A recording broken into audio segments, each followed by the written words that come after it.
Bonjour à tous. Alors il doit être 5h45 à peu près ou 6h, je ne sais pas exactement. Je décide de me lever très très tôt en ce moment parce que avec la chaleur, la journée je ne peux rien faire. C'est impossible de travailler par cette chaleur. Donc là j'ai décidé de continuer le coq que j'ai fait. Alors il m'est arrivé une petite catastrophe, c'est que j'avais fait deux vidéos. La première où je vous montrer comment je fais la structure du coq que vous allez voir tout à l'heure, c'est-à-dire la structure avec le grillage. Et j'ai fait une mauvaise manipulation, comme souvent d'ailleurs, et donc j'ai viré la vidéo. Ce qui fait que vous aurez que la seconde. Mais bon, je pense que c'est pas trop grave en fait. Voilà, le coq, je viens de le poser. Voilà, c'est comment j'ai fait le grillage. C'était ça en fait que je voulais vous montrer. Ma foi, tant pis. Je vais essayer de vous l'expliquer comme ça. Alors j'ai décidé de prendre une bassine, de me poser le coq dedans pour que les pattes soient à l'extérieur. Parce que la première chose que je vais faire, c'est mettre le carton sur les pattes. En fait, je vais construire du bas en haut. Voilà. Donc là, j'ai mis mon carton. Et je vais rajouter la colle vinylée, car le carton, c'est toujours la même manière de travailler. C'est toute la nuit, je laisse dans l'eau. Le lendemain, je le mixe avec un mixeur à main que vous avez dans la cuisine. Bon, moi, c'est mon quatrième parce que c'est sûr que les pauvres, ils sont tellement voués à travailler qu'à un moment donné, ils lâchent. Donc, c'est mon quatrième. Une fois que tout ça s'est mixé, il faut bien sûr l'égoutter et vous préparez des petites boules que je mets de côté et que je me sers suivant les besoins que j'en ai. Voilà, donc là je le mélange avec la colle vinylique et je vais commencer à le placer sur le bas de mon coq, c'est-à-dire les pattes et un petit peu le bas du ventre. Donc vous voyez que les pattes sont faites grossièrement bien sûr avec le grillage. Alors j'ai décidé de mettre du grillage parce que à l'intérieur vous voyez le corps du coq, mais il pèse déjà 1 kg. Et donc si j'avais fait le coq uniquement avec des couches et des couches de carton, en finalité je pense qu'il aurait pesé 50 kg, donc non, c'est pas possible. Même s'il doit tenir parce que ce sera un coq qui restera à l'extérieur, c'est une commande, hein. Qui doit rester à l'extérieur, il faut quand même qu'il y ait du poids. Mais 50 kg, c'est un peu beaucoup, quoi. Alors voilà, je le monte petit à petit sur les pattes et sur le bas du ventre. Je vais y rajouter tout à l'heure un tuteur, on va dire. C'est un tuyau en PVC que je vais juste mettre un petit peu en arrière des deux pattes, voilà. Et donc je préparerai un socle dans une bassine aussi que je remplirai de carton après l'avoir filmé pour pas que ça adhère au plastique. Et donc tout ça va devoir sécher à peu près 4 jours. 4 jours avec la chaleur qu'il fait, mais bon, peut-être une semaine, on verra bien.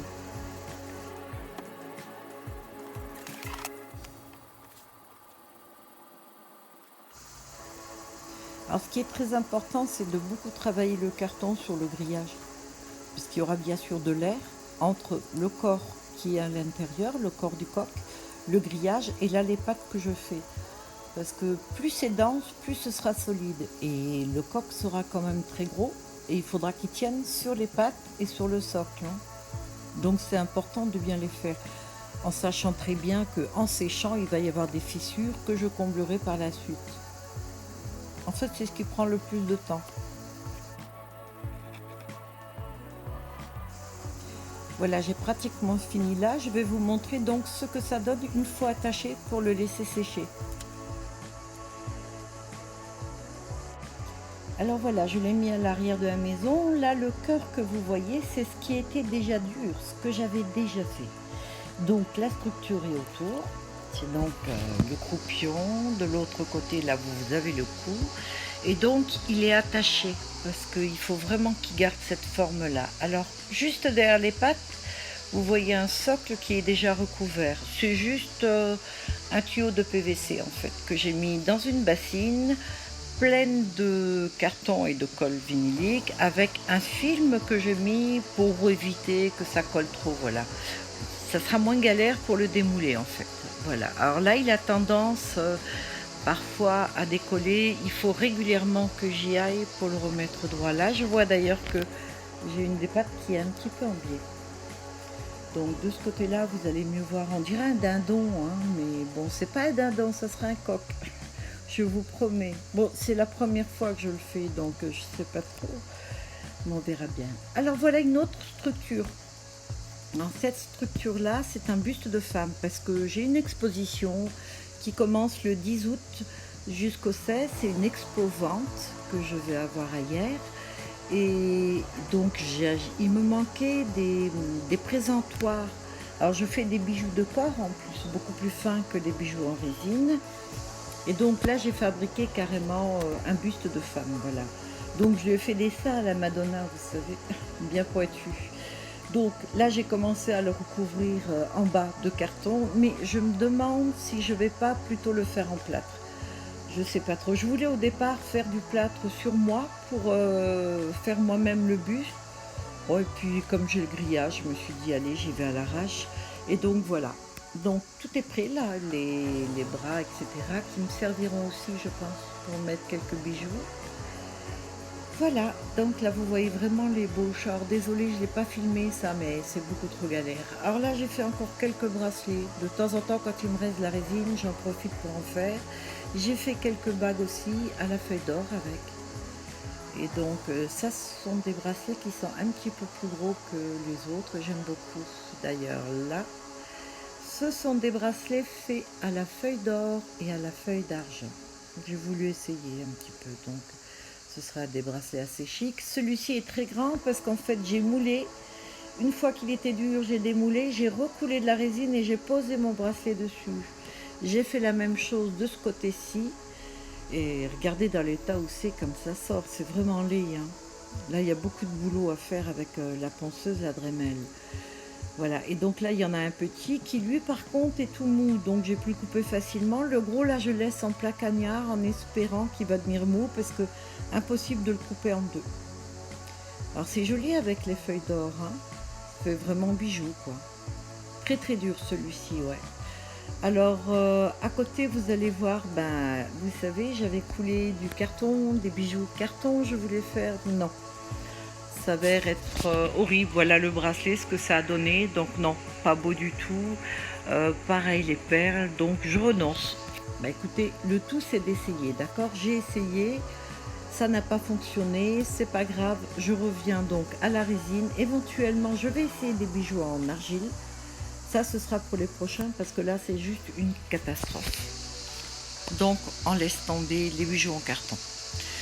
Alors, je vais manquer de présentoir pour ma fameuse expo-vente là que j'ai, puisque je ne sais pas trop où je vais mettre les bracelets et surtout les bagues. Alors, j'ai décidé d'en fabriquer un. Alors là, donc, vous avez le buste, qui bien sûr sera pour les bijoux de corps. Et puis voilà, je me suis dit, j'ai fait donc cette espèce de pieuvre qui est en carton à la base. Je l'ai recouvert d'argile tout à l'heure et j'ai mis une couche de résine dessus. Donc vous voyez le socle il est en verre, hein, il y a le carton dedans. Donc tous ces espèces de tentacules là que vous voyez à droite à gauche va me servir pour mettre les bracelets. Alors là il commence à y avoir quelques fissures. C'est un peu normal. Dans l'argile c'est un peu normal. Surtout avec la chaleur qu'il fait. Donc, et là j'ai fait 3 petites coupelles parce que je ne savais pas où mettre les bagues, donc elles y rentrent dedans. Voilà, ce sera joli comme tout, je pense. Et donc les fissures, je vais les combler au fur et à mesure. Et d'ailleurs, si j'ai déjà résiné alors que l'argile était encore frais, c'est pour éviter qu'il y ait plein de micro-fissures partout. Le fait de mettre une couche d'argile, ça permet à l'argile de sécher et d'être assez protégée. Voilà. Tout à l'heure, je comblerai ça avec l'argile d'ailleurs qui a coulé dans les petits ramequins que vous voyez. Vous voyez les petits récipients autour.